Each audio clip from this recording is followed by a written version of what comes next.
বন্ধু বান্ধৱীসকল সম interesting factor দ্বিতীয় খণ্ডলৈ মই পৰাগ কুমাৰ গগৈয়ে স্বাগতম জনাইছোঁ। আজি আপোনালোকক এনে কিছুমান ইণ্টাৰেষ্টিং ফেক্টৰ বিষয়ে ক'বলৈ বিচাৰিছোঁ যিটো নেকি আপোনালোকে জানি ভাল পাব। গতিকে আহকচোন দেৰি নকৰি ভিডিঅ'টো আৰম্ভ কৰোঁ।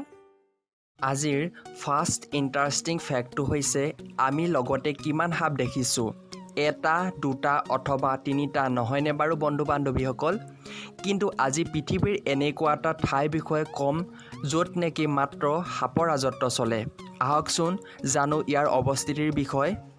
ব্ৰাজিলৰ স্নেক দ্বীপৰ কথা নিশ্চয় আপোনালোকে শুনিছেনে বাৰু? বৰ্তমান সময়ত এই দ্বীপ সাপৰ বাবে পৃথিৱী বিখ্যাত।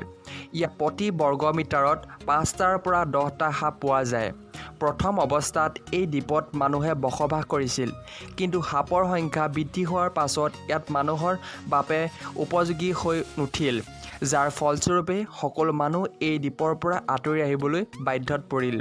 গতিকে বন্ধু বান্ধৱীসকল, ইয়াৰ বিষয়ে যদি আপোনালোকে আৰু অধিক জানিব বিচাৰে তেনেহ'লে ইণ্টাৰনেটত চাৰ্চ কৰিও চাব পাৰে। যদি ভাল পাইছে তেনেহ'লে ভিডিঅ'টো এতিয়াই লাইক এটা কৰিব, কমেণ্ট এটা কৰিব, লগতে আপোনালোকৰ সকলো বন্ধু বান্ধৱীলৈকে শ্বেয়াৰ কৰিব যাতে এই সকলো কথা জানিব পাৰে। দ্বিতীয় ইণ্টাৰেষ্টিং ফেক্টটোলৈ যাওঁ আহকচোন। ছেকেণ্ড ইণ্টাৰেষ্টিং ফেক্টটো হৈছে ল'ৰা বা ছোৱালী কি হ'ব কেনেকৈ নিৰূপণ কৰা হয়। যেতিয়া মাতৃৰ গৰ্ভত এটি শিশু গৰ্ভধাৰণ হৈ থাকে, সেই শিশুটো ল'ৰা হ'ব নে ছোৱালী হ'ব তাক ক'ব পৰা নাযায়। কিন্তু এটা শিশু গৰ্ভধাৰণ হ'বলৈ কিছুমান ক্ৰমজমৰ প্ৰয়োজন হয়।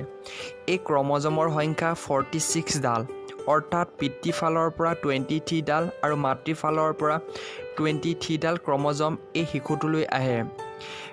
পিতৃৰ ফালৰ পৰা অহা ক্ৰমজমৰ ওপৰত নিৰ্ভৰ কৰি এটি শিশু ল'ৰা বা ছোৱালী হোৱাটো নিৰ্ভৰ কৰে। যদি পিতৃৰ পৰা অহা Y ক্ৰমজমৰ সংখ্যা বেছি হয় তেতিয়া শিশুটো ল'ৰা হ'ব, আৰু X ক্ৰমজমৰ সংখ্যা বেছি হয় তেতিয়া শিশুটো ছোৱালী হ'ব। গতিকে বন্ধু বান্ধৱীসকল, ইয়াৰ বিষয়ে জানি নিশ্চয় আপোনালোকে উপকৃত হ'ব।